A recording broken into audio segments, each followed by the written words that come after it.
ഇപ്പോൾ ഡോക്ടർ കലാം നമ്മളെ പഠിപ്പിച്ച ഏറ്റവും വലിയ വാക്ക് സ്വപ്നം, ഡ്രീം എന്നതാണ്. Small dream is A crime. നമുക്ക് വലിയ വലിയ സ്വപ്നങ്ങൾ കാണാനാണ് അദ്ദേഹം ഇന്ത്യൻ ജനതയെ, ഇന്ത്യൻ യുവാക്കളെ പഠിപ്പിച്ചത്. ഇപ്പോൾ ചിന്തയിൽ നിന്ന് ദ തോട്ട് ബിക്കം തിങ്സ്. ചിന്തയിൽ നിന്ന് നമുക്ക് എന്തും സൃഷ്ടിക്കാം. നിങ്ങൾ ഒരു നല്ല ബിസിനസ്സുകാരനാകാൻ ആഗ്രഹിക്കുന്നെങ്കിൽ നിങ്ങളുടെ മനസ്സിനെ ആദ്യം നല്ലൊരു ബിസിനസ്സുകാരനാകുന്ന ആ മനസ്സ് നമുക്ക് ഉണ്ടാക്കിയെടുക്കണം. ഇപ്പോൾ ബിൽഗേറ്റിൻ്റെയോ കാർലോസ് സ്ലിമിൻ്റെയോ വാറൻ ബഫറ്റിൻ്റെയോ മനസ്സ് നിങ്ങൾക്കുണ്ടെങ്കിൽ നിങ്ങൾക്കിപ്പോൾ സമ്പത്തുണ്ടോ ഇല്ലയോ എന്നുള്ളത് പ്രശ്നമല്ല. നിങ്ങൾക്ക് എത്ര സമ്പത്ത് വേണമെങ്കിലും ഉണ്ടാക്കാൻ കഴിയും. ദ ബില്യണയർ മൈൻഡ് സെറ്റ് പ്രോഗ്രാമിൽ ലൈഫ് ലൈൻ ചെയ്യുന്നത് കേരളത്തിൽ എന്തുകൊണ്ട് 70% ബിസിനസ്സുകളും പരാജയപ്പെടുന്നു. കേരളത്തിലെ മാത്രമല്ല, ഇന്ത്യയിലെ പൊതുവെയുള്ള കണക്കും തുടങ്ങുന്നതിൽ ഏറിയ കൂറും ബിസിനസ്സുകൾ പരാജയപ്പെടുകയാണ്. പ്രധാന റീസൺ പലരും പഠിക്കാതെയാണ്. ബിസിനസ്സിനെ കുറിച്ച് വളരെ വിശദമായി പഠിക്കാതെയാണ് ബിസിനസ്സിൽ ഇറങ്ങിത്തിരിക്കുക. ഒരു വക്കീലാണെങ്കിൽ പഠിച്ചിരിക്കണം. അതുപോലെ ഒരു ഡോക്ടറാണെങ്കിൽ 5 വർഷമെങ്കിലും മിനിമം പഠിക്കണം. ചാർട്ടേഡ് അക്കൗണ്ടൻ്റ് ആണെങ്കിൽ 5 വർഷമെങ്കിലും പഠിച്ച് അതികഠിനമായ പരീക്ഷ പാസ്സാകണം.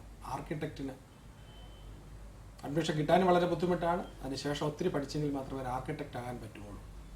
എല്ലാ പ്രൊഫഷനിലും നമ്മൾ പഠിക്കണം. പക്ഷേ ബിസിനസ് ആകാനായിട്ട് വരുന്നവർ ആരെങ്കിലും ചെയ്തത് കണ്ടിട്ട് ആ ബിസിനസ് അവർ അതുപോലൊരു ബിസിനസ് ചെയ്യാനായിട്ട് ശ്രമിക്കുകയാണ്. Small business is A pain, it's A huge pain. കാരണം ഒരു ബിസിനസ് ചെയ്യുമ്പോൾ ആ കട നടത്തണം, അവിടെ സ്റ്റാഫിനെ നിയമിക്കണം, അവരുടെ salary, government rules regulations, tax, ഇതിനു വേണ്ടിയിട്ട് ക്യാപിറ്റൽ കണ്ടുപിടിക്കണം, കറക്റ്റായിട്ട് തിരിച്ചടയ്ക്കണം. ഒരുപാട് കാര്യങ്ങൾ ഒരാൾ തന്നെ ചെയ്യുകയാണ്.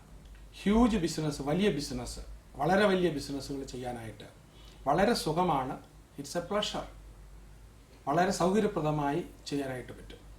ഏറ്റവും ചെറിയ ബിസിനസ് ചെയ്യാനാണ് ഏറ്റവും കൂടുതൽ ബുദ്ധിമുട്ടുള്ളത്. അപ്പോൾ ഒരാൾ നീന്തൽ പഠിക്കുന്ന പോലെ, സൈക്കിൾ പഠിക്കുന്നത് പോലെ, അതല്ലെങ്കിൽ ഡ്രൈവിംഗ് പഠിക്കുന്നത് പോലെ പഠിച്ചതിന് ശേഷം ബിസിനസ് ചെയ്യുകയാണെങ്കിൽ തീർച്ചയായും നമുക്ക് വിജയിക്കാൻ കഴിയും. അതിനാദ്യമായിട്ട് വേണ്ടത് ഒരു നല്ല ബിസിനസ്സുകാരൻ്റെ മൈൻഡ് സെറ്റ് ഉണ്ടാക്കുക എന്നുള്ളതാണ്. ഒരു കോടീശ്വരൻ്റെ മൈൻഡ് സെറ്റ് ഉണ്ടാക്കുക എന്നാണ്. അപ്പോൾ മൈൻഡ് സെറ്റ് ഉണ്ടാക്കണമെന്നുണ്ടെങ്കിൽ മറ്റുള്ളവർ എന്തെല്ലാം ചെയ്തിട്ടുണ്ട് ആ രീതികളെല്ലാം നമ്മൾ പഠിച്ചാൽ മതി. ബുദ്ധിമുട്ടുള്ള കാര്യമല്ല. ലൈഫ് ലൈൻ നടത്തുന്ന ദ ബില്യണയർ മൈൻഡ് സെറ്റ് പ്രോഗ്രാമിൽ പങ്കെടുക്കുന്ന ആൾക്കാർക്ക് 4 ദിവസത്തെ 5 സ്റ്റാർ റെസിഡൻഷ്യൽ ഫെസിലിറ്റിയോട് കൂടി ഏതാണ്ടൊരു 10-18 മണിക്കൂറും സമ്പത്തുണ്ടാക്കുന്ന രംഗത്തേക്ക് കംപ്ലീറ്റ്ലി ഡിവോട്ടഡ് ആയിട്ട് എല്ലാത്തിൽ നിന്നും മാറി നിന്ന്, മൊബൈലും എല്ലാം കട്ട് ചെയ്ത് മാറി നിന്ന് സമ്പത്തുണ്ടാകുന്ന രീതി പഠിക്കുകയാണ്. അതൊരാളുടെ മനസ്സ് മാത്രമല്ല, വരെ അനേകരുടെ മനസ്സ് ഉപയോഗിക്കുന്നുണ്ട്. കാരണം കാസർഗോഡ് മുതൽ തിരുവനന്തപുരം വരെയുള്ള പല ബിസിനസ്സുകാരും ഒന്നിച്ചു വരികയും ഒന്നിച്ച് ഒരേ ഹോട്ടലിൽ തന്നെ താമസിച്ച് അവരുടെ ആശയങ്ങൾ കൈമാറി അവരുടെ ബിസിനസ് ഡെവലപ്പ് ചെയ്യാനുള്ള, വളരെ വലുതാക്കാനുള്ള ഒരുപാട് ആശയങ്ങൾ. ഫോർ എക്സാമ്പിൾ, ഇപ്പം 40 പേര് ഈ പരിപാടിയിൽ പങ്കെടുത്താൽ 40 പേര് 40 ആശയങ്ങൾ, ഓരോരുത്തരും ഓരോ ആശയങ്ങൾ ഇട്ടാൽ ഓരോരുത്തരും തിരിച്ചു പോകുന്നത് ഏറ്റവും ചുരുങ്ങിയത് 40 ആശയങ്ങളുമായിട്ടായിരിക്കും. ബിസിനസ് വിജയിപ്പിക്കാനുള്ള, ഉള്ള ബിസിനസ്സിനെ ഇമ്പ്രൂവ് ചെയ്യാനുള്ള, നടത്തിക്കൊണ്ടിരിക്കുന്ന ബിസിനസ്സിനെ വളരെ വലുതാക്കാനുള്ള ആശയങ്ങൾ. ലൈഫ് ലൈനിൻ്റെ ലക്ഷ്യം 1000 ബില്യണേഴ്സ് സ്വയം സമ്പത്ത് ആർജിച്ചിട്ടുള്ള, ലൈഫ് ലൈൻ കൊടുക്കുന്ന അറിവിൽ നിന്നും സമ്പത്ത് ആർജിച്ചിട്ടുള്ള 1000 പേരുടെ ഒരു കൂട്ടായ്മ. കേരളത്തിൽ അങ്ങനെ ഒരു സംഭവം ഉണ്ടാകുക എന്നതാണ്. അവർ പരസ്പരം അങ്ങോട്ടും ഇങ്ങോട്ടും സപ്പോർട്ട് ചെയ്യുന്നവരായിരിക്കും. അതിൽ നിന്ന് അനവധി ബിസിനസ്സുകൾ വളർന്നുകൊണ്ടിരിക്കും. അപ്പോൾ അറിവിൽ കൂടി സമ്പത്ത് ആർജിച്ചിട്ടുള്ള, ലോകത്തിന് നന്മ ചെയ്യുന്ന ഒരു സമൂഹം. 1000 ഹാർട്ട്സ് എന്നാണ് 1000 ഹൃദയങ്ങളുടെ സംമിശ്രണം, 1000 ഹൃദയങ്ങളുടെ സംയോഗം. അതാണ് ഈ പരിപാടി കൊണ്ട് ഉദ്ദേശിക്കുന്നത്. പെട്ടെന്ന് നമുക്ക് ഒരു ദിവസം കൊണ്ട് ആർക്കെങ്കിലും കോടീശ്വരനാകാൻ പറ്റും എന്നാരെങ്കിലും പ്രോമിസ് ചെയ്യുന്നുണ്ടെങ്കിൽ അതിനകത്ത് കഴമ്പൊന്നും കാണില്ല. ഒരു ഡോക്ടർ ആകുന്ന പോലെ, എഞ്ചിനീയർ ആകുന്ന പോലെ രീതികളും മെത്തേഡുകളും ആശയങ്ങളും പഠിച്ച് പ്രാവർത്തികമാക്കുമ്പോഴാണ് നമ്മൾ കോടീശ്വരരാകുക. ഒരു കോഴ്സിൽ വന്നതുകൊണ്ട്, ലോകത്തിലെ ഒരു കോഴ്സിലും പോയി പഠിച്ചതുകൊണ്ട് മാത്രം ഒരാൾക്ക് കോടീശ്വരനാകാൻ കഴിയില്ല. പക്ഷേ പഠിച്ച വിദ്യകൾ പ്രായോഗിക തലത്തിൽ കൊണ്ടുവരുമ്പോൾ വിജയത്തിൽ നിന്നും വിജയത്തിലേക്ക് നമുക്ക് ഉയർന്നു പോകാൻ കഴിയും. അതുപോലെ സമ്പത്ത് നേടുന്നതിന് ചില രീതികളുണ്ട്, ചില തത്വങ്ങളുണ്ട്, ചില വാല്യൂസ് ഉണ്ട്. നമ്മൾ ഗുഡ് മണി, നന്മയുടെ പണം, ധർമ്മത്തിൻ്റെ വഴി, നേരായ വഴി, നന്മയുടെ പണം ഉണ്ടാക്കണം. തിന്മയുടെ പണം ഉണ്ടാക്കാൻ പാടില്ല. ദ്രോഹത്തിൻ്റെ പണം ഉണ്ടാക്കാൻ പാടില്ല. ബാഡ് മണി നമ്മൾ സംശീകരിക്കാൻ പാടില്ല. അത് നമ്മുടെ ജീവിതത്തിലേക്ക് വരാനേ പാടില്ല. ലോകത്ത് ചെയ്യാവുന്ന ഏറ്റവും നല്ല ഒരു സോഷ്യൽ ആക്ടിവിറ്റിയാണ്, സോഷ്യൽ സർവീസാണ് നല്ല രീതിയിൽ ബിസിനസ് ചെയ്യുക. കാരണം നമ്മളുണ്ടാക്കുന്ന സമ്പത്തിൻ്റെ ഒരു നല്ലൊരു ഭാഗം വിവിധ ടാക്സുകളായി സർക്കാരിലേക്ക് പോകുന്നു.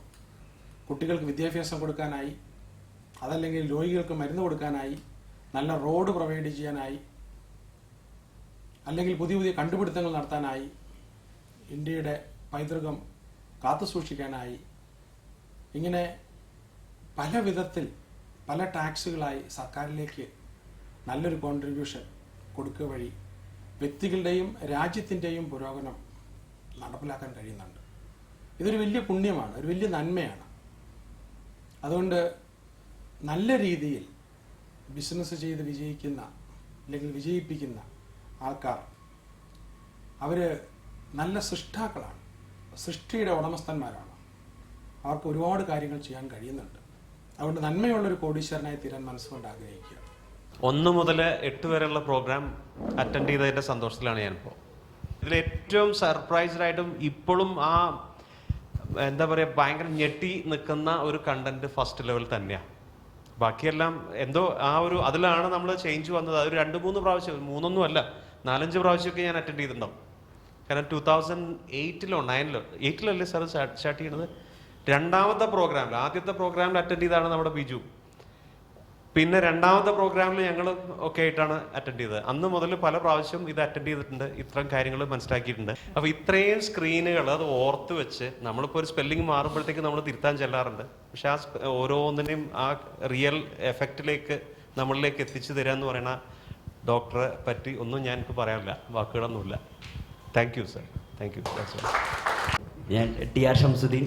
ഒരുപാട് ട്രെയിനിങ് കഴിഞ്ഞിട്ടുണ്ടെങ്കിലും ഈ ട്രെയിനിങ് ശരിക്കും ഒരു പവർ 360 എന്ന് പറയാം. കാരണം എനിക്ക് എന്തെങ്കിലുമൊക്കെ കുറച്ച് ആക്സിലറേഷൻ എൻ്റെ ഈ ട്രെയിനിങ്ങുകൾ കൊണ്ട്, അല്ലെങ്കിൽ നമ്മൾ ഒന്ന് മോട്ടിവേറ്റ് ചെയ്യണം, അല്ലെങ്കിൽ കുറച്ചൊന്നുകൂടി ഒന്ന് ട്രിഗർ ചെയ്യണം എന്ന് തോന്നുന്ന സമയത്താണ് ട്രെയിനിങ്ങുകൾ അറ്റൻഡ് ചെയ്യാറുള്ളത്.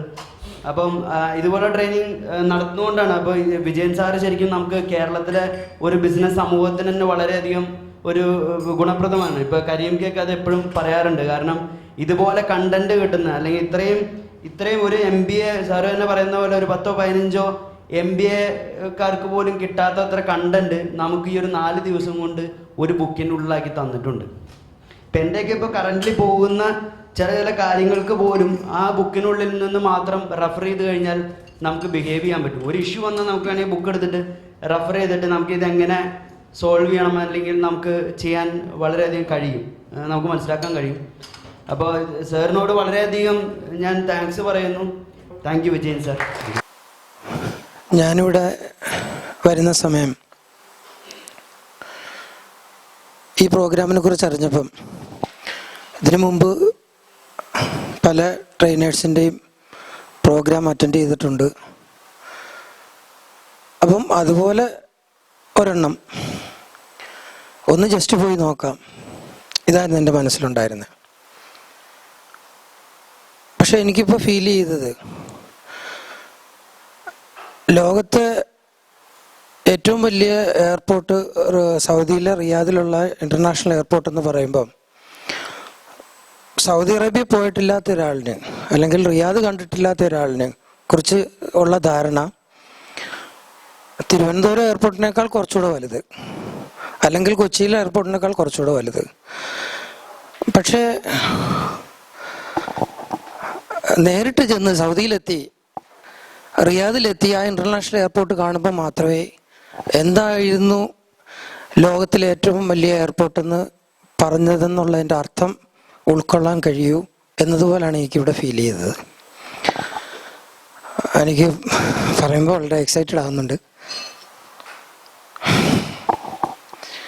ഞാനിവിടെ വന്നത് ബില്യണർ ആകുന്നതിൻ്റെ എന്തെങ്കിലുമൊക്കെ അറിയാം എന്നുള്ള ഉദ്ദേശത്തിലായിരുന്നെങ്കിൽ ഇപ്പം തിരിച്ചു പോകുന്നത് ഒരു ബില്യണർ ആകുക എന്നുള്ള ലക്ഷ്യത്തിലല്ല, മറിച്ച് ലോകത്തിൽ അറിയപ്പെടുന്ന ഒരു മൾട്ടിനാഷണൽ കമ്പനിയുടെ അധിപനാകണം എനിക്ക്. ഞാനതാകും. അതിനുള്ളതെല്ലാം എനിക്ക് ഇവിടുന്ന് കിട്ടിയിട്ടുണ്ട്. എൻ്റെ പേര് ദീപ അശോക്. ഞാൻ CP ബയോമെഡ് പ്രൈവറ്റ് ലിമിറ്റഡ് എന്ന് പറഞ്ഞൊരു സ്ഥാപനം നടത്തുന്നു. ഞങ്ങൾ മെഡിക്കൽ ഡയഗ്നോസ്റ്റിക് എക്യുപ്മെൻറ്റ്സ് ആൻഡ് റിയേജൻസിൻ മാർക്കറ്റിംഗ് ചെയ്യുന്ന കമ്പനിയാണ്. ഞാൻ സാറിൻ്റെ BMS അറ്റൻഡ് ചെയ്യുന്നതിന് മുമ്പ് ഞാൻ 2000 തൊട്ട് ബിസിനസ്സിൽ ഇൻവോൾവ് ആയിട്ടുള്ള വ്യക്തിയാണ്. പക്ഷേ BMS അറ്റൻഡ് ചെയ്തതിന് ശേഷമാണ്, BMSൻ്റെ ആ ഒരു കോഴ്സിലൂടെ കടന്നു പോയതിന് ശേഷമാണ് വ്യക്തമായിട്ട് ബിസിനസ്സിൻ്റെ സ്ട്രാറ്റജി കറക്റ്റായിട്ട് ബിസിനസ് അതിൻ്റെ സിസ്റ്റം ഇംപ്ലിമെൻറ്റ് ചെയ്യാനും അതിൻ്റെ ഓരോ ലെവലും കറക്റ്റായിട്ട് നമ്മൾ how to use other people's money അങ്ങനെയുള്ള കാര്യങ്ങളൊക്കെ കറക്റ്റായിട്ട് എനിക്ക് മനസ്സിലാക്കാൻ പറ്റിയത് BMS അറ്റൻഡ് ചെയ്തതിന് ശേഷമാണ്. നമ്മൾ ഒരു ബിസിനസ് ചെയ്യുന്ന സമയത്ത് നമുക്ക് പലതരത്തിലുള്ള ഒരുപാട് തരത്തിലുള്ള ഡൗട്ട്സ് നമുക്ക് വരും. അത് നാച്ചുറലി വരും. ബിസിനസ്സിലേക്ക് തുടങ്ങുന്ന വ്യക്തിയായാലും ബിസിനസ് ചെയ്യുന്നതിന് മുമ്പായാലും ബിസിനസ്സിൽ എൻ്റർ ചെയ്ത് നമ്മൾ ഫ്ലറിഷ് ചെയ്യുന്ന നിൽക്കുന്നവരായാലും നമ്മളെ സ്വയം സക്സസ്ഫുൾ എന്ന് വിശേഷിപ്പിക്കുമ്പോഴും നമ്മൾക്ക് അതിലും എത്രത്തോളം സക്സസ്ഫുൾ ആയിട്ട് നമ്മുടെ ബിസിനസ് കൊണ്ടുപോകാൻ പറ്റും എന്നുള്ള കാര്യത്തിലൊന്നും ഒരു ക്ലാരിറ്റി ഉണ്ടായിരിക്കില്ല. അതൊക്കെ വളരെ ക്ലിയർ ആയിട്ട് നമുക്ക് മനസ്സിലാകണമെങ്കിൽ നമ്മൾക്ക് ശരിക്കും പറയാൻ ഒരു കറക്റ്റ് പ്രൊഫഷണൽ ഗൈഡൻസ് തന്നെ വേണം. BMS അറ്റൻഡ് ചെയ്യുന്നതിന് മുമ്പ് എനിക്ക് ആ ഒരു പ്രൊഫഷണൽ ഗൈഡൻസ് എനിക്ക് ഉണ്ടായിരുന്നില്ല. കറക്റ്റായിട്ട് എൻ്റെ ബിസിനസ്സിന് എന്തൊക്കെ സിസ്റ്റംസ് അഡോപ്റ്റ് ചെയ്ത് കഴിഞ്ഞാൽ എനിക്ക് എന്തൊക്കെ സിസ്റ്റംസ് അഡോപ്റ്റ് ചെയ്ത് കഴിയുമ്പോൾ എൻ്റെ ബിസിനസ്സിൽ എത്രത്തോളം ചേഞ്ചസ് വരും അതേപ്പറ്റി ഒരു ഐഡിയ ഉണ്ടായിരുന്നില്ല. പിന്നെ എപ്പോഴും ഹെസിറ്റേഷന് നമുക്ക് മറ്റുള്ളവരുടെ അടുത്തൊന്നും കടം വാങ്ങിച്ച് ബിസിനസ് ചെയ്യുന്ന ബാങ്കിൻ്റെ അടുത്തൊന്നും ആയാലും നമ്മൾ ലോൺസ് സാങ്ഷൻ ആക്കി നമ്മൾ ചെയ്യുമ്പോൾ നമ്മൾ ആ ലോൺസ് റീപേയ്മെൻറ്റിനെ പറ്റിയായിരിക്കും കൂടുതലും ചിന്തിക്കുന്നത്. അങ്ങനെയുള്ള കാര്യങ്ങളൊക്കെ മാറുകയും ലോൺസ് മാക്സിമം യൂട്ടിലൈസ് ചെയ്തിട്ട് മറ്റുള്ളവരുടെ ടൈം, മറ്റുള്ളവരുടെ ഇൻ്റലിജൻസ്, മറ്റുള്ളവരുടെ മണി ഇതൊക്കെ നമ്മുടെ ബിസിനസ്സിൽ എത്ര യൂസ്ഫുൾ ആയിട്ട് ഉപയോഗിക്കാവുന്നതും അതുകൊണ്ടാണ് നമുക്ക് സക്സസ് ഉണ്ടാകുന്നു എന്നുള്ള സീക്രട്ട് എനിക്ക് കിട്ടിയത് BMS അറ്റൻഡ് ചെയ്തതിന് ശേഷമാണ്.